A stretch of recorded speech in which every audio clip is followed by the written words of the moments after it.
Welcome to Let's Go Caching. Here in the studio today we have one of our friends, Bondo, who is relatively new to geocaching, and we're going to be talking about to him about some of his caching experiences. Just to let you know, on today's show we're going to be covering two cache hunts, which are night caches, and the first one is GC 1BK9C, and the other one is GCT3YG. And we'll be going out in between this interview here with Mondo to show you a little bit about hunting at night.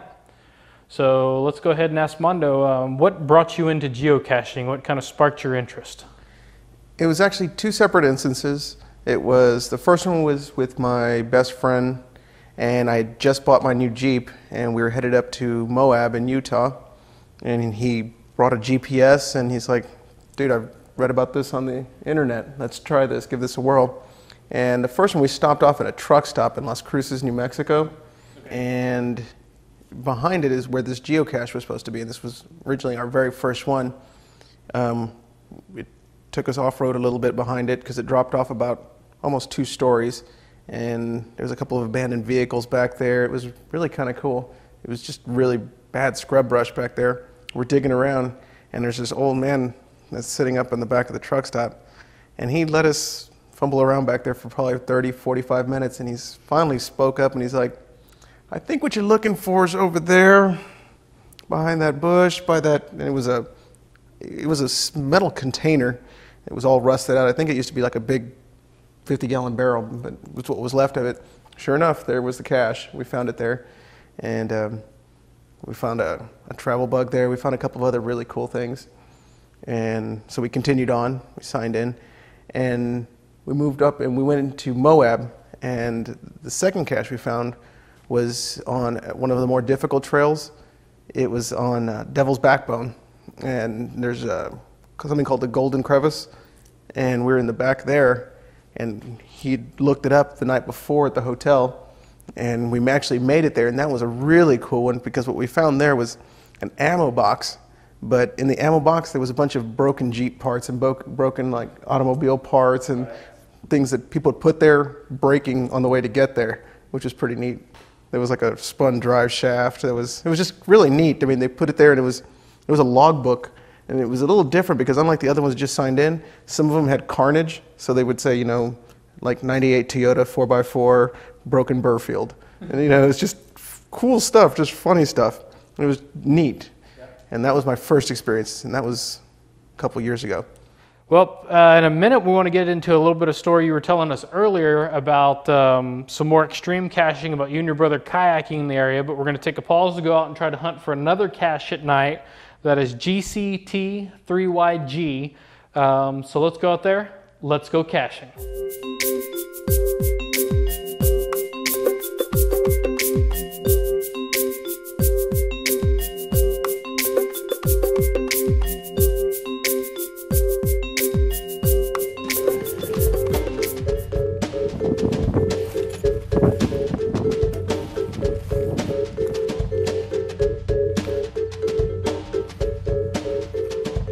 See if we have another hide. Yep, we got another hide in the pole. Got us a little pill bottle with a little micro roll in it. Some fishing line drilled through the top. A little washer to hold it from dropping too far. So we're gonna go ahead and hop back into the car so we can sign the log in the light and put this back.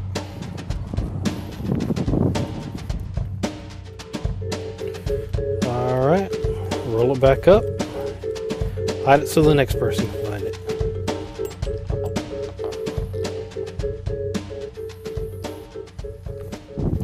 All right, we'll take it back to the studios.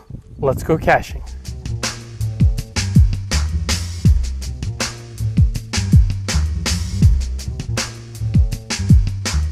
Welcome back into the studios. We hope you enjoyed another night cache. Make sure that when you're out night caching, you always have a flashlight with you.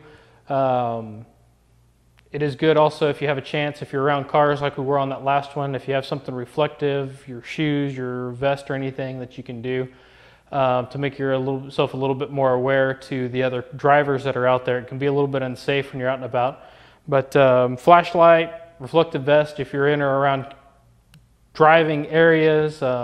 Make sure you have plenty of light if you're going to go out in the trails and stuff like that, because it can get a little bit dangerous out there at night. Now we're going to go into the story you were telling us a little bit earlier about caching with your brother, and if you could get in with, tell us a little bit about the story of how you went out, you were hiding some caches, finding some caches, and got a little bit of an issue with the weather, kind of stranded on an island. You mind telling us a little bit about that? My little brother came down for spring break. He's like, we're going caching. And he brought his GPS, and he brought his kayak. And he's an avid kayaker, and he does a lot of things up in the San Marcos area. And he's like, oh, well, I got a couple to hide, and there's one out here. Well, here in Corpus, when you're going out to the island, there's the intercoastal waterway that goes in between the island and the mainland. And what it is it's a channel, the intercoastal waterway. And there's a bunch of dredge islands that have been made over, the many, many years. So there's all this series of little islands that go down it. And he had the GPS coordinates of the one that we needed to go to. Well, just curiosity, where we put in, we stopped at the first island, dug around, and started looking, and he hit a cache, and we kept going as the day progressed. And we knew the weather was going to get bad, but male testosterone got the better of us, and we figured, no, it won't stop us. We ended up keep going, and there was a lot of like fishing shacks and fishing buildings that people that own these old buildings out there actually have, and they're closed off, but there's no amenities in it because there's nothing out there. Well, we kept going. Well, we ended up kind of getting stuck out there because all of a sudden it finally rolled up on us, this storm, and it went from about 85 degrees to about 40 something almost instantly. Wow. We're dripping wet, we're freezing. We hadn't found this little micro cache yet, and we ended up finding a fishing shack that we ended up hiding in overnight, and luckily this one had propane in it and a couple of cans of bush baked beans.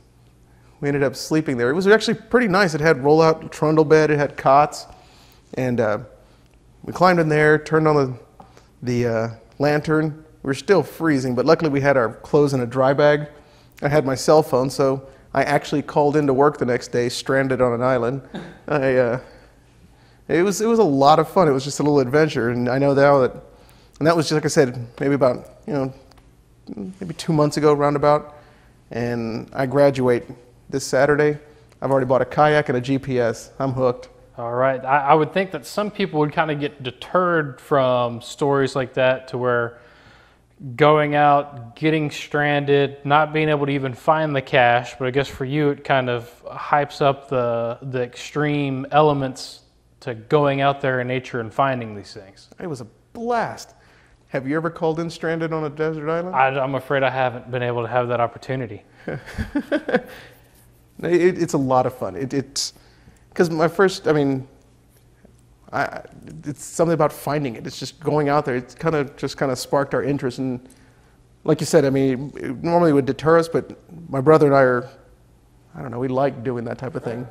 Hiking, going outside.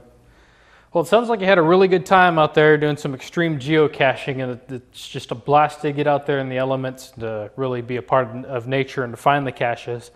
We're going to go out right now and see if we can find a first-time find. It's going to be a first-time find for the show if we're able to make it there. So take a look. It's GC1BK9C. It's a new cache put out in Corpus Christi. Let's go caching.